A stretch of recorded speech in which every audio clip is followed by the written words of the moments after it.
Basically, whenever we have analyzed the ANOVA in module number 13, we have explained about the total sum of squares and also the different components of the variation in dependent variable. Now we are about to speak on about the inference modeling. So for drawing statistical inferences, it's very important to find out the interval within which the estimated coefficient can fall in. This actually boils down to the concept of the estimate in terms of the interval.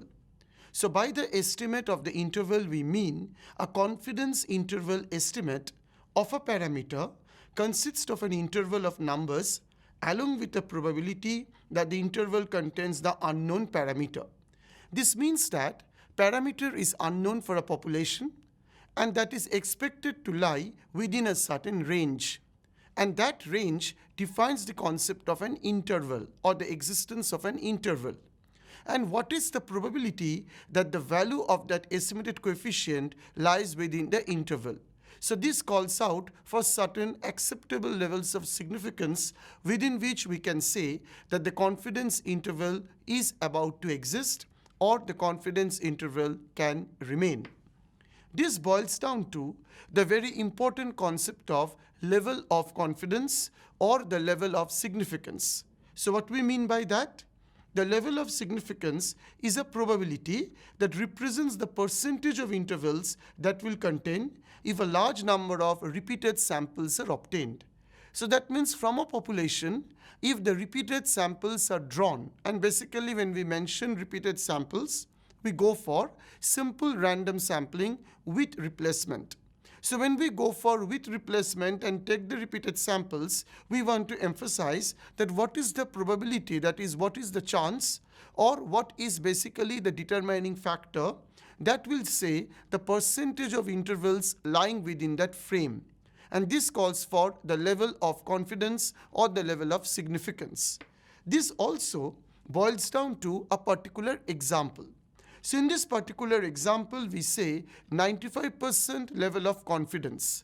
So that means out of the 100 confidence intervals that are being created, then we can say for 95% of the confidence intervals, it will contain the population mean. So for example, when we are framing a hypothesis, whether it's a null hypothesis or an alternative hypothesis, in all these hypotheses we say that the estimated value of the population mean must be equal to the population parameter. But what is the possibility or the probability that out of 95% of the cases this will be remaining? And that calls for out of the 100 cases, 95% of the causes or the intervals will contain the population mean. Because whenever we are doing an inference, we should always say population mean should be a true representative of the sample mean. So this basically goes down through what are the three factors that are necessary to be stated or to be taken into care of when I define the confidence interval for our population mean. So by population mean, we mean the mu of the distribution and on what factors it should depend. So in this case, first it will depend upon the point estimate of the population. So when we refer as a point estimate, we go for the beta hat, or we go for a simple sample mean, which is a point estimate of the population mean. Then we need to assign what is the acceptable level of confidence. So out of the 100% cases, is it 95% of the cases or 90% of the cases which are at 5% and 10% level respectively? And what is the standard deviation of the sample mean? Because as we look at the standard deviation, we observe that sigma by root n. Sigma cannot be observed, it's a population parameter.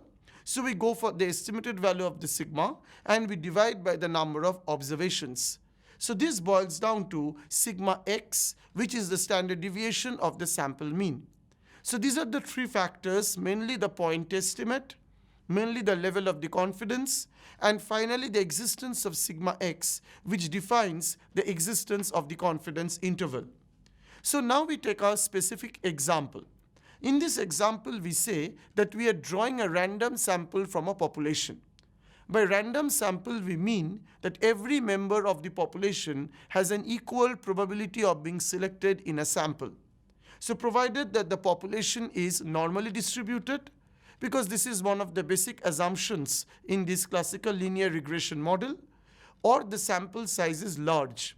So two options we have: either the population is normally distributed or there is a large sample size. So the sample mean will follow normal distribution with the mean mu and standard deviation sigma by root n. So as we know that always the mu will come up as the population parameter, which should be the true representation, and the standard deviation, which is given by the sigma by root n. So this goes down to say that whenever we're drawing a sample, these are the two parameters we need to remember or we need to focus on. This actually comes to this graphical presentation. So in this graphical presentation, we find that we are actually observing with sigma by root n, which is the standard deviation of x, and then we have this kind of bell-shaped distribution. This bell-shaped distribution basically follows the normal distribution, where we observe that 2.5% of all sample means lie on either side of the distribution, because this is uniform distribution and also it is symmetric. So based on that, we can say that if the distribution is normal, or if the sample observations are normally distributed, then we can see that the sample mean will lie within the periphery of the population mean. So population mean is centrally located and sample mean is on either sides of it. So this basically boils down to the most important parameters of confidence interval, particularly what do we mean by the confidence interval, what do we mean by the level of the significance, and how it can be distributed over normal distribution.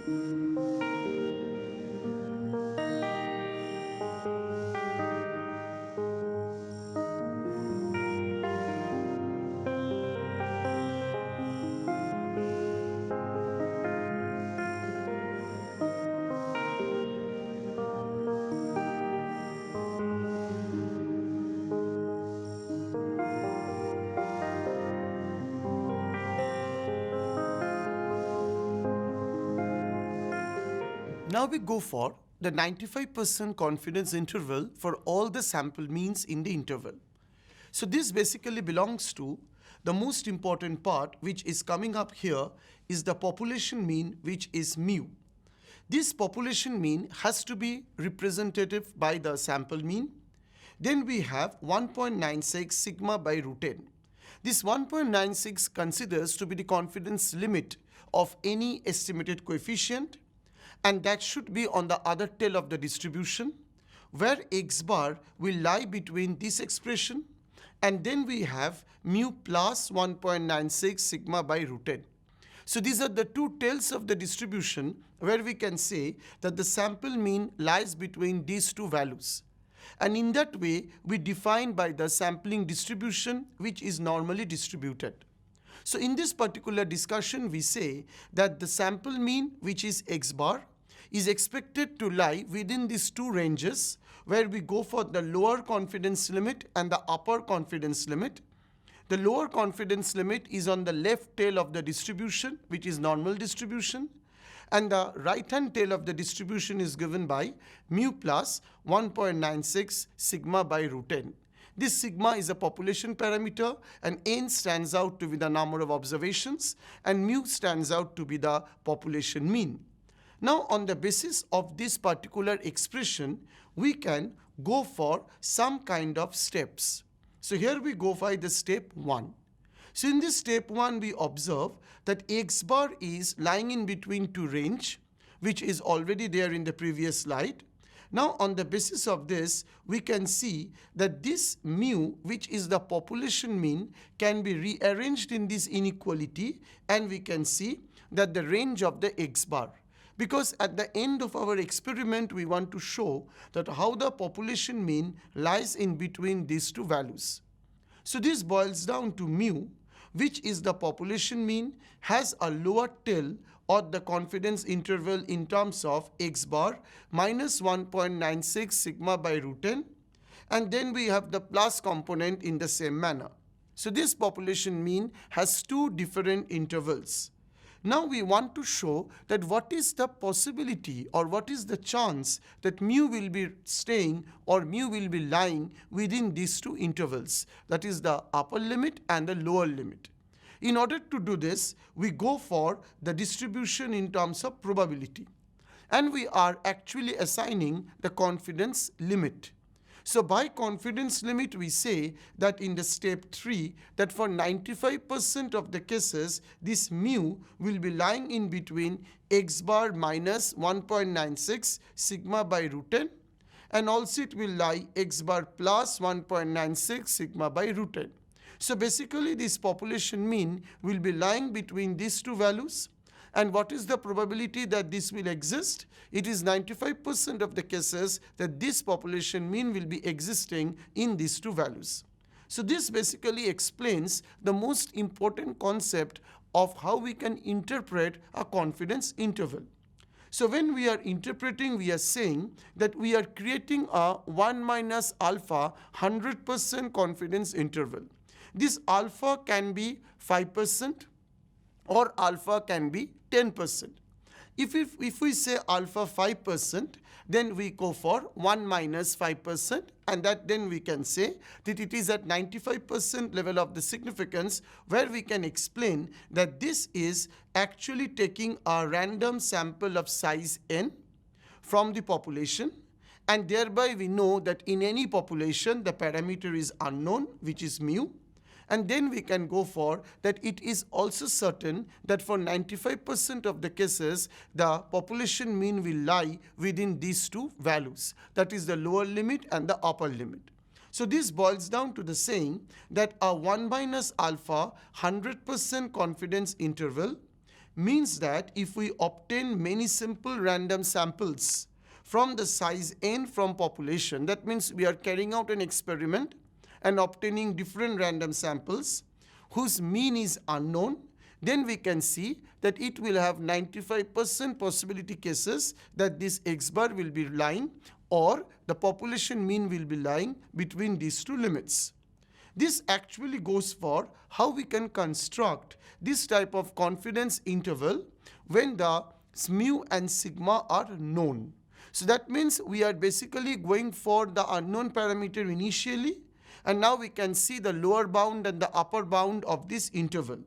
So basically the lower bound of this interval is written by x bar, which is basically the sample mean, z alpha by 2, which is the z distribution, which follows basically the bell-shaped normal distribution, multiplied by sigma by root 10. This is very important because this is the standard deviation of the sample. Similarly, in the upper bound, which is on the right side of the symmetric distribution, we have x bar plus z alpha by 2 dot sigma by root 10. So basically, when we work with a larger sample or when we work with a smaller sample, we go for a 100% confidence interval, and thereby we can estimate the parameters. So this is where the confidence interval takes up a clear idea and how the estimation of the parameters can be done based on this sample.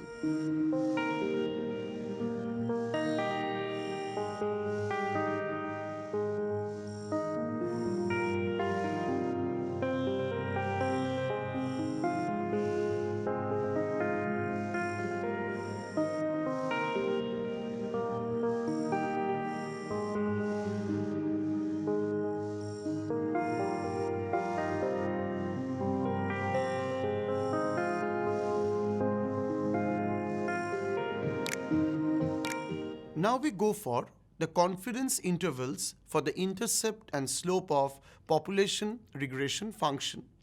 So when we mean by the confidence interval for the intercept, we mean by the basic alpha, and the slope of the population regression function, which is the beta, as we know that in a two-variable regression model, these are the unknown population parameters. So as we have already discussed about the normality assumption and the error term and its relevance, we can see that the beta 1 hat and beta 2 hat are the two parameters that are need to be estimated. So here beta 1 hat refers to the intercept term and beta 2 hat refers to the slope. Now we define a distribution which is similar to a t distribution, and we define this as the z distribution.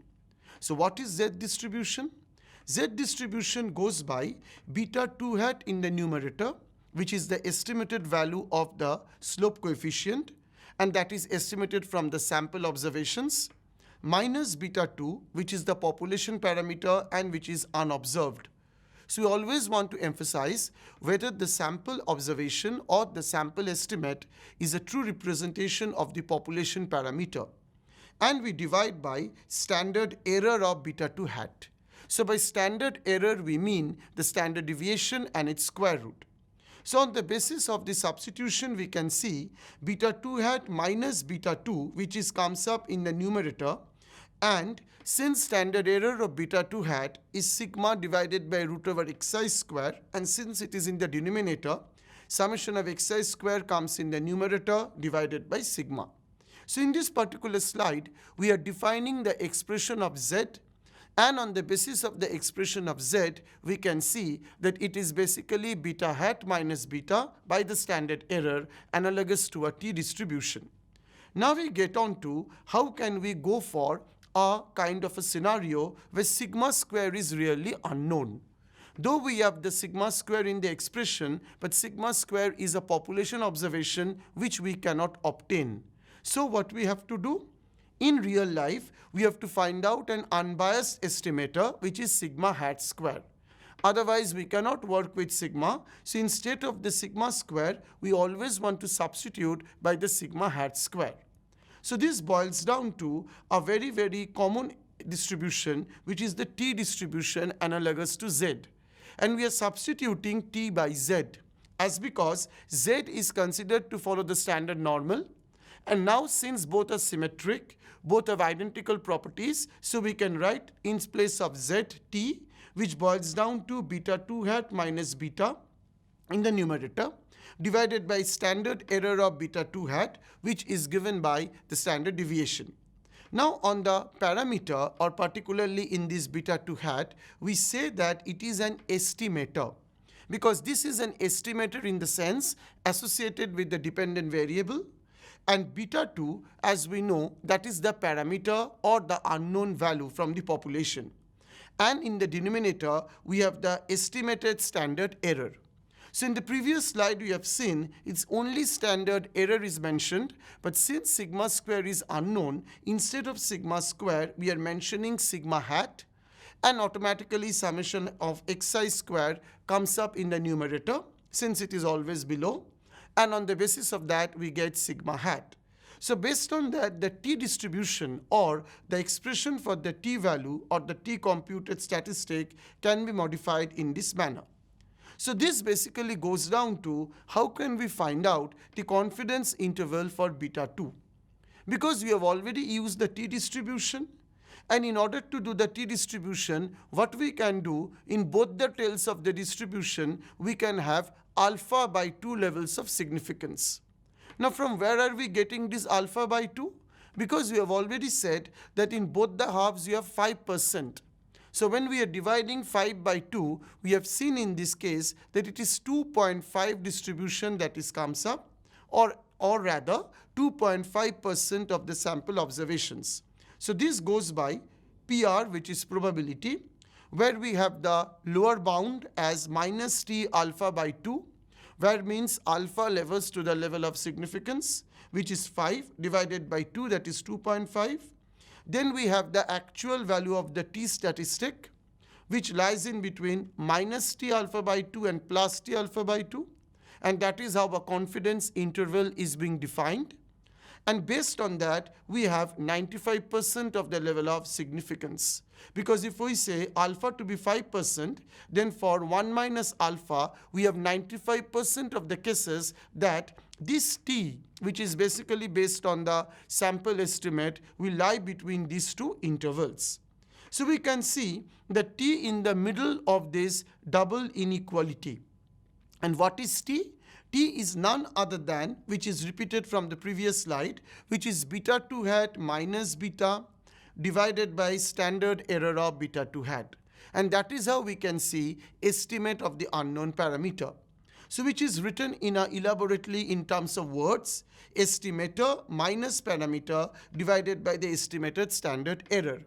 So this is what is again coming up as the t distribution. And on the basis of this t distribution, we can say that t is actually written in this format. And also we have seen that there is a symmetric distribution. So if the total level of alpha is actually 0.05, then it will be 0.025, and that is what we mentioned by alpha by 2, and that is how it will be distributed thoroughly over the distribution.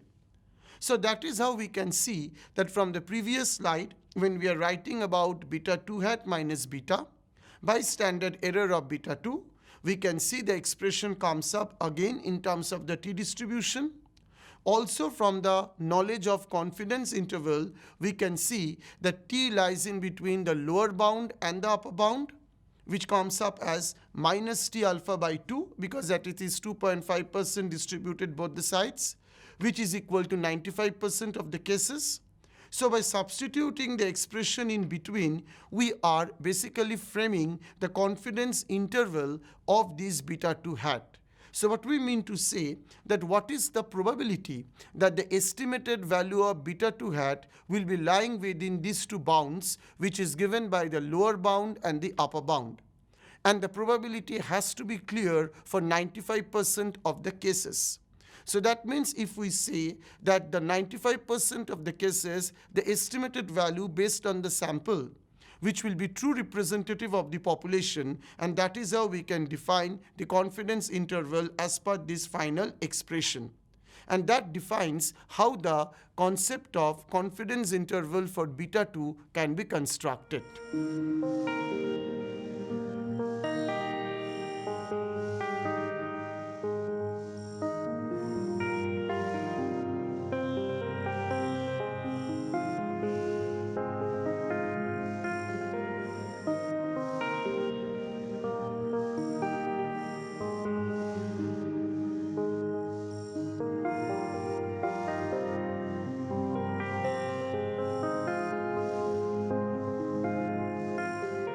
So here we come to the discussions on the confidence intervals in terms of the major concepts. So by major concepts we mean that what we mean by a confidence interval. So it is said that always when we are drawing the sample out of the population, and if we follow the random sampling method, then we see that every member of the population has an equal chance of being selected in the sample. So in this particular process, every population has two unknown parameters, mean and variance. The mean is referred as mu and the variance is referred as sigma square. Similarly, population values cannot be observed. So we go for the sample observations. So when we go by the sample observations, we have the sample mean and the sample variance. As we have mentioned here that the population variance is not observed, we have to make an estimate. So based on that, we want to always emphasize how the population mean can be truly represented by sample mean. So in doing so, we are defining a range within which the population parameter can lie. So this calls for the very important concept of a confidence interval. So it is observed that if we are referring to the confidence interval of a regression coefficient, which is beta hat, then we can see that this will lie between the two bounds, lower bound and the upper bound. Now the question is, what is the certainty or what is the chance that the estimated value of the coefficient will lie between these two bounds? And this calls for the level of significance. So when we refer to the level of significance, we mean that we have two acceptable levels. Either it is 5%, which means for 95% of the cases, the true representation will be between them, or it can be for 10%, that is for 90% of the cases. So in both the cases, we can say that yes, there is a representation of population mean, and that is truly captured by the sample mean. So this basically goes into how the slope coefficient can have a confidence interval. So this brings into the notion about the relevance of the t-statistic, which is a symmetric distribution, and also how can we divide alpha into two halves as if 5% is divided into alpha by 2.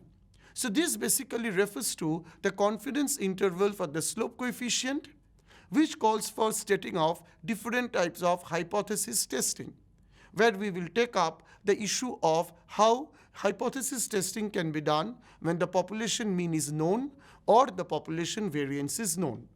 But confidence interval setup is very essential for any kind of inference which can be drawn after the estimation of a two-variable regression model.